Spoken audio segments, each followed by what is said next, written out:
I have a dream, that's all I need. I'll make it happen with some work and belief. Know what I want, so I'll take it on. I've made mistakes, but mistakes make you strong. Hi there, I'm JB. In this video, I'll take another look at Apple and see if it's time to put Apple back in the portfolio again, or any of the portfolios.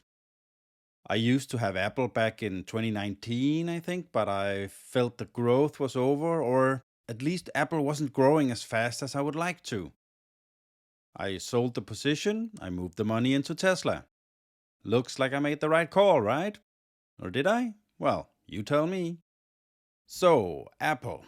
Let's look at Apple in the way I usually value companies. 1. Do they sell products and services people need or want? Do they have pricing power? And in that, who are their competitors? Do they have a moat, an advantage, something others don't have? Do they have good management? Are they either a rock-solid business or are they very innovative? And how is the money coming in and how are they using said money? Well, I have a lot of other values to look at, but these are my main ones. Heck, everyone knows Apple, and they do have both products and services people want and desire. Apple also has pricing power, at least to a degree, I think, but in the last years, they also had to introduce cheaper versions of their iPhones just to get more market share. Apple makes most of its revenue through the iPhone sales, and a lot goes via the subscription and the iTunes, so it's a good idea to get more people in the ecosystem, hence the cheaper iPhones. Who are their competitors? Well, really isn't any on quite the same level, and Apple isn't stupid, so they have made deals with the biggest competitor, Google. In the phone and tablet market, there is Samsung, which has around 20% of the smartphone sales, which is actually 3% more than Apple. The big difference here is that Apple makes a lot more per phone than Samsung and has a lot more revenue around the subscription part. Though one to watch is Xiaomi. I used to laugh at them, but now that they have become a lot better and I actually have some of their products, I see how they have copied Apple and they make great products and services at a third of Apple's price. In the notebook desktop market, Apple is against some fierce competitors with all the big players, HP, Lenovo, Dell, Microsoft, and others. And traditionally, Apple has been the underdog. But I see a shift coming, slowly, but it's coming. As more and more companies offer a multi-hybrid way of working, so you can work with almost any device, this helps Apple out a lot. The latest numbers I saw, Apple was around 10% market share, Lenovo around 24%, HP around 20%, and Dell with around 17%. But Apple is growing share now. In the digital and streaming markets, the competitions are the usual suspects: Netflix, Amazon Prime, Disney+, and here Apple is way behind. But as you know, it only takes a few missteps for a company to fall out of grace. Just look at Disney lately. Netflix is around 42%, Amazon Prime is around 37%, and Disney Plus is around 13.5%. And Apple? Well, 7.4% share. I actually feel like Apple has it all. Great products and services, good management, rock solid business. But I'm kind of missing the innovation part. Back when Steve Jobs was there, he looked way into the future and found great products and ideas. This seems to be missing from Apple now. I know Apple is working on an operating system for cars, but it seems they're not quite there yet. And they need to move a lot faster if they want to catch companies like Tesla or maybe even Google, who's also working on the same idea. Even though the Vision Pro or other forms of glasses would be the future, I actually don't see that. As AI is coming faster and faster, I think we don't need glasses anymore. We have AI to do the tasks, so we don't have to. If you ever watch Star Trek and the communicator plus holographic projections, and notice that Sam Altman, founder of OpenAI, has a patent on the personal communicator and put these together, wow, communicator, AI, and projection. Why would we walk around with glasses when you only need to see stuff when you have to check if the AI did what you want it to? Well, what I'm trying to say is that unless Apple comes with some serious innovation, I don't think they can grow exponentially and could even eventually be disrupted. So come on, Apple, start putting your best minds on some innovative products, please. Now, let's look at the numbers and see what story they tell us. In 2023, US net sales decreased 4%, mostly Mac and iPhone. In Europe, sales decreased 1%. Again, Mac and wearables were the culprit here. In China, sales decreased 2% because of Mac and iPhone again. In Japan, sales decreased 7%, and that was across all products. Rest of Asia Pacific, well, sales actually increased 1%. 2023 was not a good year for Apple. If we look at categories across the world, iPhone sales declined 2%. It was somewhat offset by the sale of the more expensive models, but still. Mac sales decreased 27%, primarily because of lower laptop sales all over the world. iPad sales decreased 3%. Wearables, home, and accessories decreased 3%. Services increased 9%. This was great. If we look back a little, and maybe we should be careful with the 2021 numbers, as everything went to the moon after the lockdowns. Then we see that Apple is not growing much anymore. It looks like net income around 100 billion is the number. And, not counting the 2021 numbers, Apple's growth is an abysmal 2% as 5-year average. Even if Apple has an enormous 383 billion revenue and almost 100 billion in income, investors also want to see growth. And if you ask me, I don't see that growth here. Apple has over 30 billion in cash, and they should start using some of that to find some great new ideas, or maybe even companies with ideas they can buy. I don't understand. Why is that not happening? Unless it's going on behind the scenes and we don't know about it.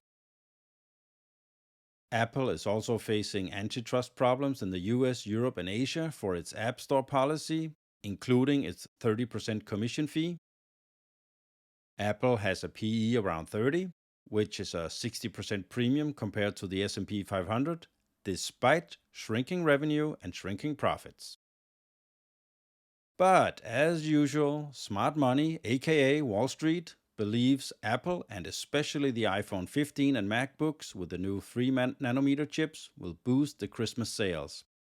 I don't think so. Meanwhile, us dumb money, aka us retail investors, who time and time again has proved to be smarter than the so-called smart money, I think we're more cautious. This is the 4th time since January 2022 that Apple has traded above $170, and each time it had a correction. But what do you think? Let me know in the comments. If we look at my valuation sheet where I have assembled the financial data for the last 7 years, I see a mature company which isn't growing fast anymore. And even if they make a lot of money, it seems Apple's policy towards investors are the usual dividends and share buybacks. My valuation sheet's revenue and earnings part is quite good, only the revenue growth isn't up to par for me, but still, a score of 83% is really good. I'm not gonna go through every number in detail. If you want to know how I reached the conclusions, look at the video where I explain the whole valuation sheet and how I use it. Looking at the financial strength part, it suddenly doesn't look so good anymore. It's not that Apple hasn't gotten the strength. They're just hovering around the lowest acceptable numbers for me. Only that their debt is low, and that part gives the whole score of 33%. Going to the profitability and growth part, we see a company that's at the peak and possibly trending down from now on. This could be the last year Apple gets a good score in my profitability and growth part, but still, a 75% score is great. Let's jump to the dividend part. Let's just say it's there. It's a low dividend yield, low payout ratio, and low growth rate. Only the share buybacks give a positive score here, 20% in total. Now, let's look at what I think a share of Apple is really worth. Wait a minute, did you hit the like button yet? No? Well, I can wait. Come on. Come on. Come on, it's free, it doesn't hurt, and it helps me out. So hit it, please. Thank you. Thank you, come again. The first part tells me that Apple is overvalued, and I don't even like the numbers that much. So let's get to the valuation part. That's the real fun part. This time I have excluded book value per share, as it really doesn't matter in this valuation. Apple book value per share is $4, and it would skew the picture dramatically. And it doesn't really help us out a lot here. As usual, I have used a lot of different methods to put a price on a share, and the common part is the following. I use a 10% growth rate for the first 5 years.